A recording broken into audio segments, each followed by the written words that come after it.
Sizi ziyaret ediyoruz. Fotoğraf çekiyoruz. Buyurun sen.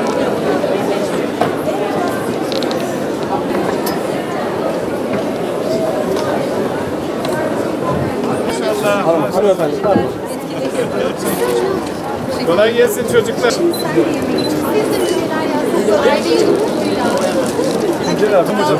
Hayırlı olsun. Hayırlı olsun. Güzel sempozyum yaptılar geçenlerde. Protokolümüzle birlikte salonumuzu teşrif etmektedir.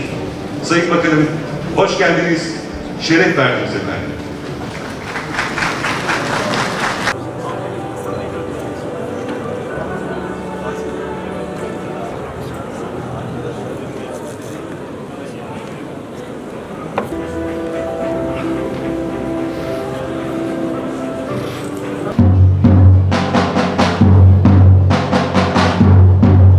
Diyanet İşleri Başkanlığımız ve Türkiye Diyanet Vakfı tarafından aile ve iyilik temasıyla düzenlenen Uluslararası Aile Fuarı açış töreninde bizleri bir araya getiren Yüce Rabbimize sonsuz hamdü senalar olsun. Allah'ın selamı, rahmeti, bereketi üzerinize olsun. Selatü selam, tahiyyat-ı ikram ve her türlü ihtiram sizin en hayırlınız ailesine karşı en hayırlı olanınızdır. Ben de aileme karşı en hayırlı olanınızım buyuran alemlere rahmet Efendimiz Hazreti Muhammed Mustafa'ya olsun. Törenimizi teşrif ettiniz. Sizleri saygıyla selamlıyorum. Gününüz bereketli, fuarımız hayırlara vesile olsun. Efendim, hoş geldiniz, şeref verdiniz, safalar getirdiniz. Euzu billahi mineşşeytanirracim. Bismillahirrahmanirrahim.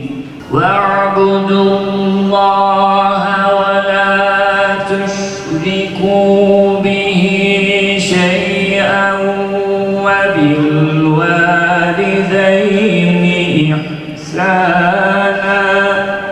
Türkiye Diyanet Vakfı tarafından düzenlenen Uluslararası Aile Fuarı'nın açılış töreni vesilesiyle sizlerle bir araya gelmekten duyduğum heyecanı ve mutluluğu öncelikle ifade etmek istiyorum. Bu birliktelik, iyiliğin gücüne inananların, sevginin hayatı güzelleştirdiğine şahit olanların buluşmasıdır.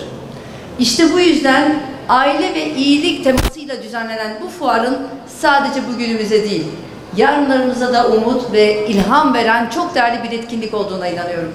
3 gün sürecek olan fuar birbirinden kıymetli katılımcılarla ağırlayacak ve her biri kendi alanındaki birikimiyle aile olmanın değerini bizlere yeniden hatırlatacak. Ben böylesi kıymetli bir misyona gönül verdikleri için tüm katılımcılarımıza ayrı ayrı şükranlarımı sunuyorum. Diyanet İşleri Başkanımız başta olmak üzere bu etkinliğin düzenlenmesinde emeği geçen herkese teşekkür etmek istiyorum. 2025 Aile Yılı kapsamında düzenlenen ve bir ilk olan Uluslararası Aile Fuarı'nın hayırlara vesile olmasını diliyorum. Kıymetli misafirler, bugün hepimizin ortak değeri olan aile üzerine konuşurken yanına anlamını büyüten bir başka kelimeyi koyuyoruz: iyilik. Aile ve iyilik denildiğinde herkesin zihninde canlanan görüntüler vardır. Benim gözümde ise ilk olarak sevgiyle bakan bir annenin sıcaklığı canlanıyor. Ardından güçlü ve şefkatli bir babanın verdiği güven, kardeşlerin neşeli kahkahaları ve büyüklerin duaları geliyor. Komşusuna her daim kapısını açık tutan, ihtiyacı olanın yardımına koşan, dayanışmanın güçlü olduğu bir toplum görüyorum. O yüzden şunu söyleyebiliriz: aile toplumumuzun yüreğindeki mayasının kaynağıdır. Çünkü iyilik en çok ailede öğrenilir. Sevgiyle, sabırla, emekle büyütülür. Ve iyilik sadece evin içinde kalmaz. Önce mahallesine taşır, sonra yaşadığı şehre yayılır. Asırları aşan bir medeniyete dönüşür. Anadolu olur, Türkiye olur. Tüm mazlum milletlere ve gönül coğrafyamıza umut olur. Gazze direnişinin sesini, sözünü dünyaya duyurur. Suriye'de yeniden dirilişin, yıkılan yuvalar arasında filizlenen umudun adını koyar. Bu nedenle aile, el birliğiyle korunmamız gereken en güçlü kalemizdir. Sayın Cumhurbaşkanımızın ifade ettiği gibi, aile yeri doldurulamayacak, yerine başka hiçbir kurum, ilişki veya bağ konulamayacak derecede mühimdir, değerlidir kutsaldır. Bu inançla aile kurumunu güçlendirmek, değerlerimizi yaşatmak ve iyiliği nesilden nesile taşımak için tüm gayretimizle çalışıyoruz. 2025 yılını aile yılı olarak ilan etmek ise tüm çalışmalarımızı daha güçlü ve vizyonla yürütme kararlılığımızın somut bir göstergesidir. Kıymetli misafirler, tüm bu gayretlerimizin altında yatan temel sebep ise bugün aile kurumunun ciddi bir tehlike ve tehditle karşı karşıya kalmasıdır. Artık bireyselliğin ön plana çıktığı, sınırsız özgürlüğün yüceltildiği bir çağda yaşıyoruz. Bu bakış açısı aileyi toplumsal hayatın merkezinden çekip sadece kişisel bir tercihe indirgemeye başladı. Gün geçtikçe dayanışmanın yerini yalnızlık, bağlılığın yerine geçicilik, sorumluluğun yerini ise sınırsız seçenekler yer alıyor. Diğer yandan aile kurumunu tehdit eden cinsiyetsizleştirme gibi küresel ideolojik akımlar hızla yaygınlaşıyor. Dijitalleşme, yüz yüze iletişimi azaltarak aile içi ilişkileri olumsuz etkiliyor. Teknolojik gelişmeler ve dijitalleşme gün geçtikçe aile bağlarını zayıflatıyor. Modern hayatın dayattığı yaşam biçimi aile kurmayı bir yük gibi gösteriyor. Gençlik evlilikten uzaklaşıyor, anne babalık rolleri zayıflıyor, kuşaklar arası bağlar kopuyor. Doğurganlık hızı nüfusu yenileme seviyesinin altına düşerek Türkiye tarihinin en düşük seviyesi olan 1.48'e geriledi. Bu gidişata dur demek, aileyi ve dinamik nüfus yapısını korumak ise artık hepimiz için bir mecburiyettir. Ailenin korunması ve güçlendirilmesi vizyon belgesi ve eylem planımız bu doğrultuda hazırlanmış kapsamlı bir yol haritasıdır. Bu belgeyle aileyi ve dinamik nüfusunu korumak, dijital güvenliği sağlamak, küresel risklere karşı aileyi dirençli kılmak, kuşaklar arası dayanışmayı güçlendirmek gibi pek çok stratejik hedef ortaya koyduk. Bu hedefler doğrultusunda kurumsal yapımızı güçlendirdik. Sayın Cumhurbaşkanımızın takdirleriyle ilan ettiğimiz 2025 aile yılı, ekonomik desteklerden eğitime, kültürel etkinliklerden dijital dönüşüme kadar uzanan çok katmanlı bir hareketin çatısı oldu. Evlenecek gençlerimize ve çocuk sahibi olmak isteyen ailelere sağladığımız destekler, ailelere yönelik özel indirim avantajları bu desteklerden sadece bir kısmını oluşturuyor. Aile yılında vatandaşlarımıza verdiğimiz önemli desteklerden biri doğum yardımları oldu. Bugün 220.268 annemizin hesabına Haziran ayı doğum yardımı ödemelerini yatırıyoruz. Böylece bugüne kadar yaklaşık 1 milyar 750 milyon liralık ödeme gerçekleştirerek ailelere destek olduk. Diğer yandan aileyi güçlendirmeyi sadece bir iç mesele olarak değil, uluslararası boyutta da bir işbirliği alanı olarak ele aldık. Güçlü bir aile diplomasisiyle, ortak değerler etrafında buluşan ülkelerle aile kurumunu tehdit eden küresel risklere karşı birlikte çözüm üretmeye gayret ediyoruz. Yürüttüğümüz tüm bu çalışmalar gösterdi ki aileyi koruma ve güçlendirme çalışmalarımızı uzun vadeli bir seferberliğe dönüştürmek gerekiyor. Bu doğrultuda Sayın Cumhurbaşkanımız Uluslararası Aile Forumu'nda 2026-2035 dönemini aile ve nüfus 10 yılı olarak ilan etti. Önümüzdeki 10 yıla yayılan bu vizyoner program, hayata geçirdiğimiz aile politikalarının sürekliliğini sağlayacak. Her alanda aileyi merkeze alan güçlü adımlar atacağız. Bir yandan dinamik nüfus yapımızı, diğer yandan aile kurumunu her türlü zararlı eğilimlerden koruyacağız. Türkiye'nin gelecek yüzyılını inşa ederek aile kurumunu sağlam bir köprü ve toplumun temel yapı olarak konumlandıracağız. Kıymetli misafirler, bugün modern çağın koşturmasında insanlar yalnızlaştıkça aile daha da kıymetli bir hale geliyor. Kalabalıklar içinde kaybolduğumuzda bizi biz yapan, ruhumuzu diri tutan en temel değer yine aile oluyor. Aile, maddi dünyanın getirdiği yüklerin arasında insanı maneviyata bağlayan bir kök oluyor. Zor günleri atlatma gücünü, yeniden ayağa kalkma cesaretinin ve hayata tutunma umudunu çoğu zaman ailemizden alıyoruz. Öyle ki Kahramanmaraş depremleri sonrasında Türkiye için iyilik vakti diyerek seferber olmamızın altında yatan aslında bu güçtür. Küçücük çocuklarımız kumbaralarında biriktirdikleri harçlıklarını, oyuncaklarını depremzede kardeşlerine göndererek iyiliğin, merhametin ailede filizlendiğini hepimize gösterdiler. Bu fuarın işte o iyilik köklerinin nasıl yeşerdiğini, aileden topluma nasıl yayıldığını hep birlikte görmemize vesile olmasını diliyorum. 3 gün sürecek etkinliklerin vatandaşlarımızın hem keyifle vakit geçireceği hem de aileye dair değerleri, kadim bilgileri ve ilham verici örnekleri keşfedeceği zengin bir buluşma zemini sunacağına inanıyorum. Kıymetli misafirler, şunu unutmamak gerekir ki biz büyük bir millet, kocaman bir aileyiz. Kederde ve sevinçte bir olmayı bilen, komşusu açken tok yapmamayı öğütleyen bir inancın ve geleneğin mensuplarıyız.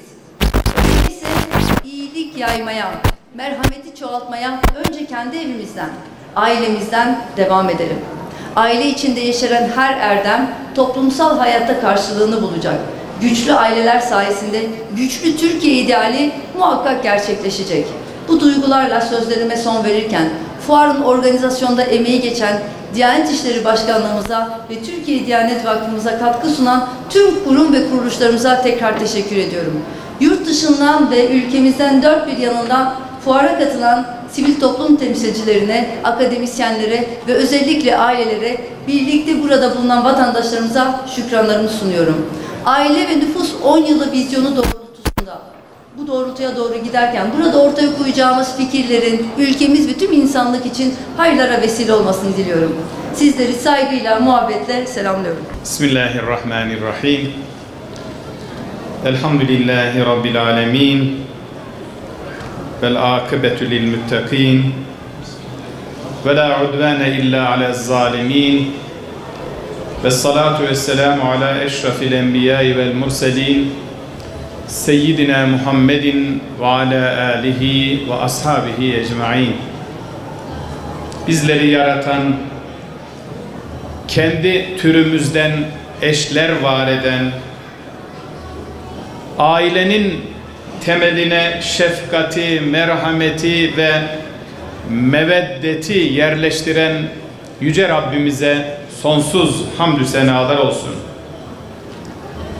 İnsanda hakkı, hakikati tebliğ eden Rabbimizin bütün elçilerine ve bilhassa aile hayatıyla müminlere en güzel örnek olan sevgili Peygamberimiz Hazreti Muhammed Mustafa'ya sonsuz salat ve selam olsun. Diyanet İşleri Başkanlığı ile Türkiye Diyanet Vakfı işbirliğinde düzenlenen ve alanında bir ilk olma özelliğini taşıyan aile ve iyilik temalı Uluslararası Aile Fuarı'nda sizlerle bir arada olmaktan büyük bir memnuniyet duyuyorum ve hepinize fuarımıza hoş geldiniz diyorum. Toplumun temelini oluşturan aile kurumunun önemine ve mevcut sorunlarına dikkat çekmek, etkinlikler vasıtasıyla çözüm üretmek adına gerçekleştirilen bu buluşmamızın hayırlı sonuçlara vesile olmasını Yüce Rabbimizden niyaz ediyorum. Fuarın hazırlanmasında emeği geçen, görüşleriyle, önerileriyle ve sohbetleriyle katkıda bulunacak olan herkese şimdiden en kalbi şükranlarımı sunuyorum. Kıymetli Bakanım, muhterem hazirun, İslam dininin temel hedefi insanların dinini, aklını, canını, malını ve neslini güvence altına alan, ki biz buna ilmihal kitaplarımızda zarurati hamse diyoruz. Yani korunması zaruri olan 5 şey. Yani din, akıl, can, mal ve nesil. İşte bunları koruma altına alan bir hayat nizamı tesis etmektir İslam'ın en önemli hikmetlerinden birisi.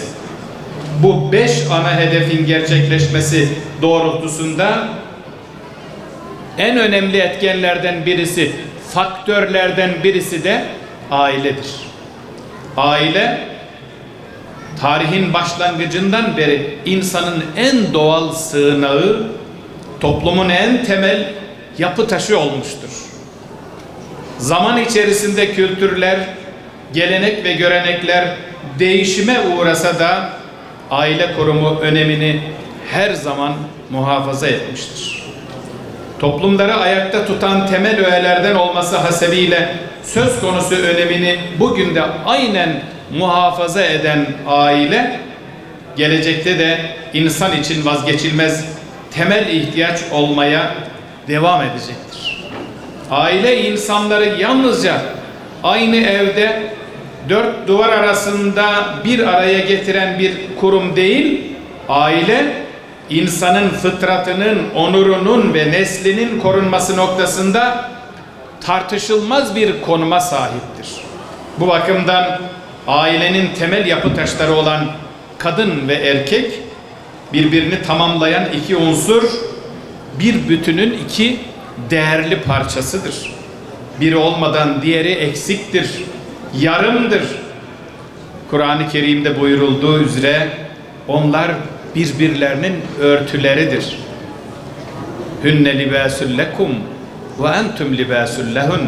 Onlar sizin örtüleriniz, siz de onların örtülerisiniz. Eşlere, kadın ve erkeğe hitaben Rabbimiz bu ayeti kerimesini bizlere hatırlatmaktadır. Birbirleriyle iyilikte yardımlaşırlar, günaha karşı birbirlerini uyarırlar, korurlar. Birbirlerinin ayıp ve kusurlarını örter, hatalarını telafi ederler eşler, karı koca birbirler. Birbirlerini her daim koruyup kollar, sakınıp saklarlar.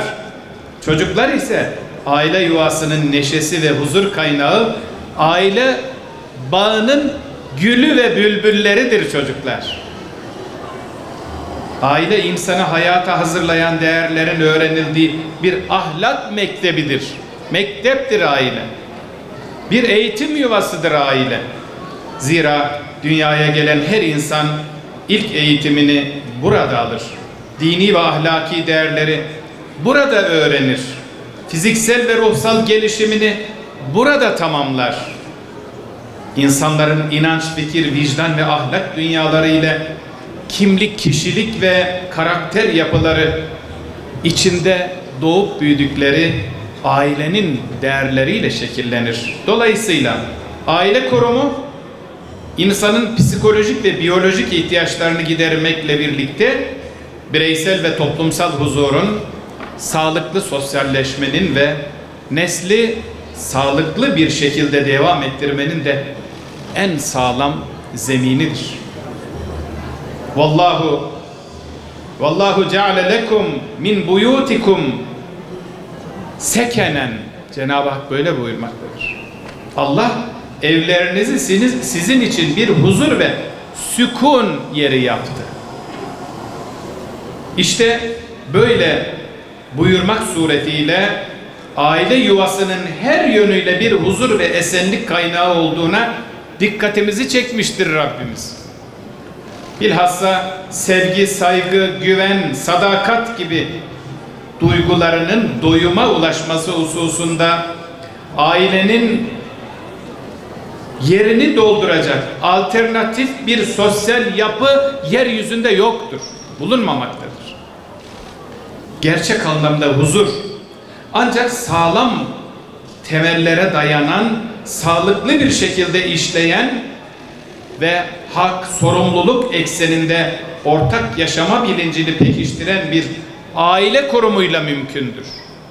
Bu sebeple yüce dinimiz İslam, ailenin korunmasına büyük bir önem atfetmiş, aile kurumunu dini ve hukuki bakımdan bütün ayrıntılarıyla güvence altına almıştır. Aile hukuku vardır bizim medeniyetimizde.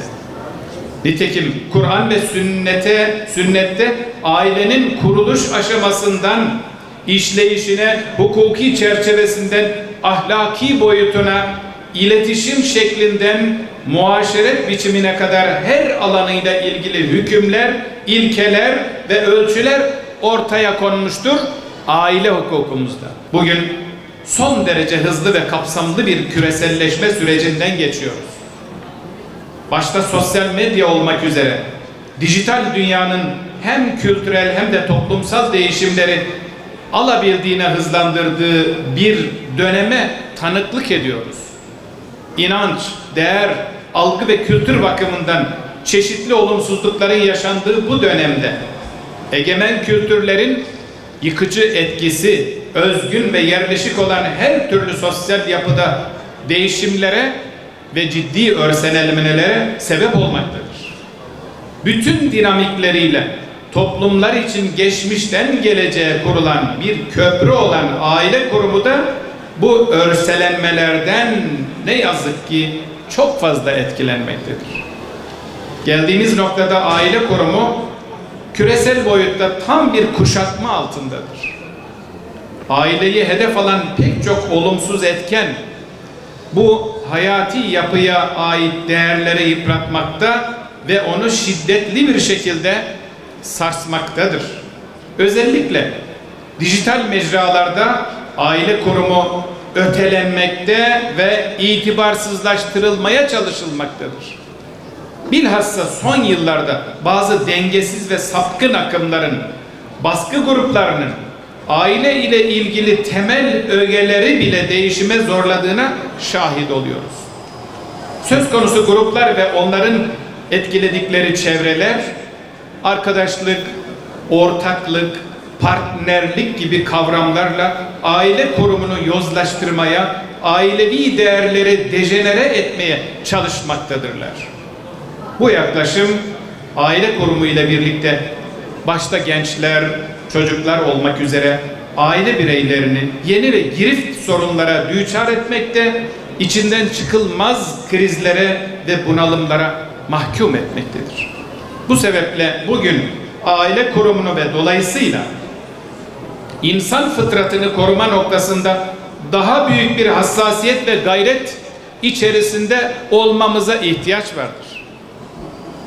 Şu da bir gerçektir ki bütün olumsuzluklara rağmen ülkemizde aileye yönelik güçlü bir duyarlılık ve farkındalık da gelişmektedir. Bunu da özellikle ifade etmek istiyorum. İletişim imkanlarının sosyal ilişkileri farklı mecralara taşıdığı günümüzde aileyi ve fıtratı koruma noktasında büyük bir hassasiyet ve gayret ortaya konmaktadır. Şüphesiz istikrarlı, mutlu ve güvenli bir geleceğin kapılarını bu hassasiyet ve gayret açacaktır. Huzurlu ve güvenli yarınlara bütün unsur ve değerleriyle aile kurumunun sağlam bir temel üzere inşa ve ihya edilmesiyle inşallah ulaşılacaktır. Kıymetli kardeşler, önemli ifade edeyim ki bizler tüm değerleriyle aileyi korumak ve geleceğe taşımakla yükümlüyüz. Nesillerin duygusal, ruhsal ve fiziksel gelişimleri ve geleceğe kendi öz değerleriyle yürüyebilmeleri için sağlıklı ve sağlam temellere dayanan bir aile yapısını sürekli kılmaya mecburuz. Bizler Diyanet İşleri Başkanlığı olarak aile kurumu ile ilgili sorumluluğumuzun bilincindeyiz, farkındayız. Bu sebeple aileye dair çalışmalarımızı yurt içinde ve yurt dışında giderek artan bir ivme ile gerçekleştiriyoruz. Aile kurumuna yönelik hizmetlerimize rehberlik edecek ilmi toplantılar, şuralar, sempozyumlar ve çalıştaylar düzenliyoruz. Merkez teşkilatımızda sadece aileye yönelik hizmet ve faaliyet gerçekleştiren bir daire başkanlığımız var. Aile Hizmetleri Daire Başkanlığımız. Bu dairemizin koordinasyonunda ailenin kurulması, korunması ve güçlendirilmesine yönelik toplumun her bir kesimini hedefleyen çalışmalar yapıyoruz. Ülkemiz genelinde 500'ün üzerinde aile ve dini rehberlik merkezlerimiz, bürolarımız bulunmaktadır. Bu büro ve merkezlerde toplam 5000'e yakın din görevlimiz vazife yapmaktadır. Dinimizin bizden istediği merhamete, şefkate, muhabbete ve meveddete dayalı aile yapısının korunması için çalışmalarımızı her geçen gün daha da güçlü hale getirmenin gayreti içerisindeyiz. Kıymetli bakanım, değerli misafirler, bugün burada aile konusunda faaliyet gösteren 40 civarında ulusal ve uluslararası sivil toplum kuruluşunun katılımıyla gerçekleştirdiğimiz aile ve iyilik temalı uluslararası aile fuarı, aileyi tehdit eden güncel sorunlar karşısında nasıl bir yol izlenmesi gerektiğine dair arayışın bir tezahürüdür.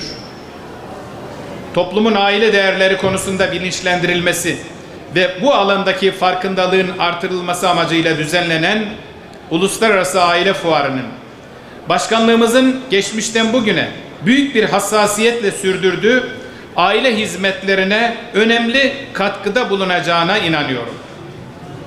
Fuar boyunca çeşitli atölyeler, söyleşiler, tiyatro, konser, sanat sokağı ve oyun sokağı gibi birçok etkinlik gerçekleştirilmektedir.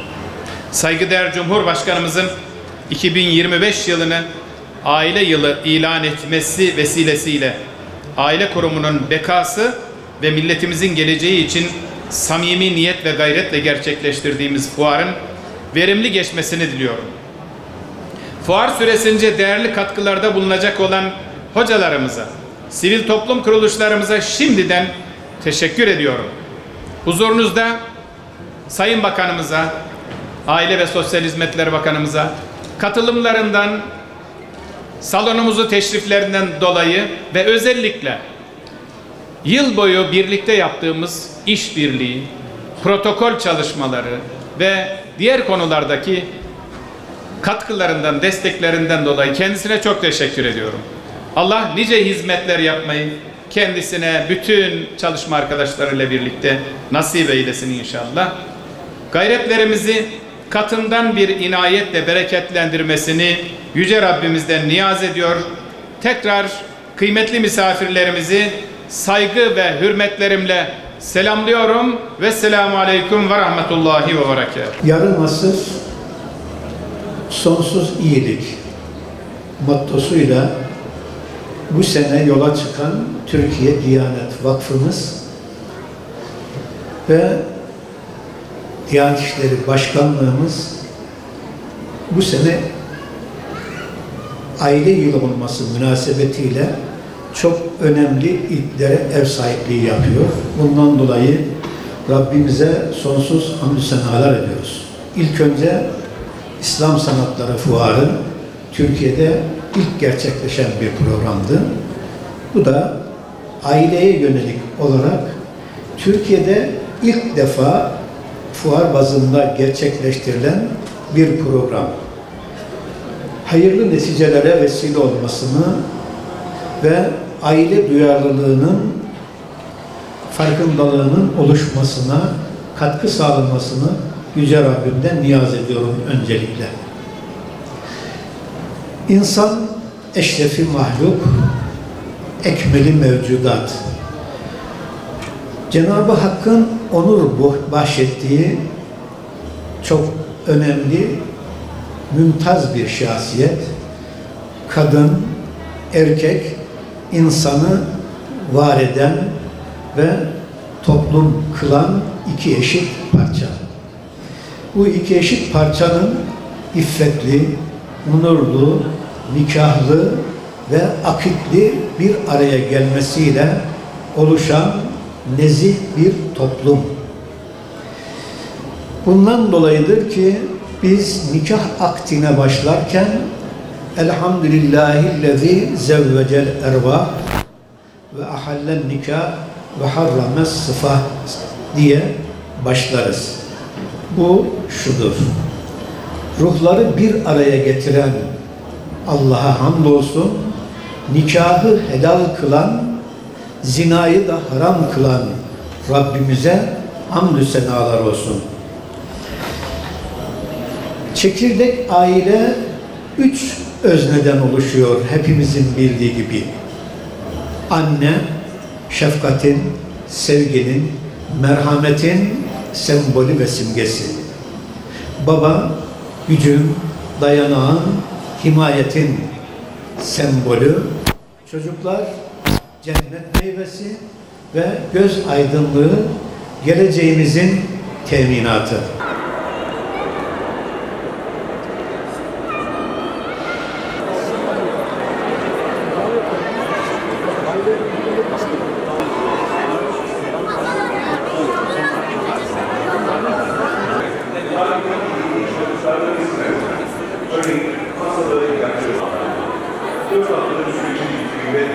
TÜİK'in verdiği puanlar hesaplaşmalar.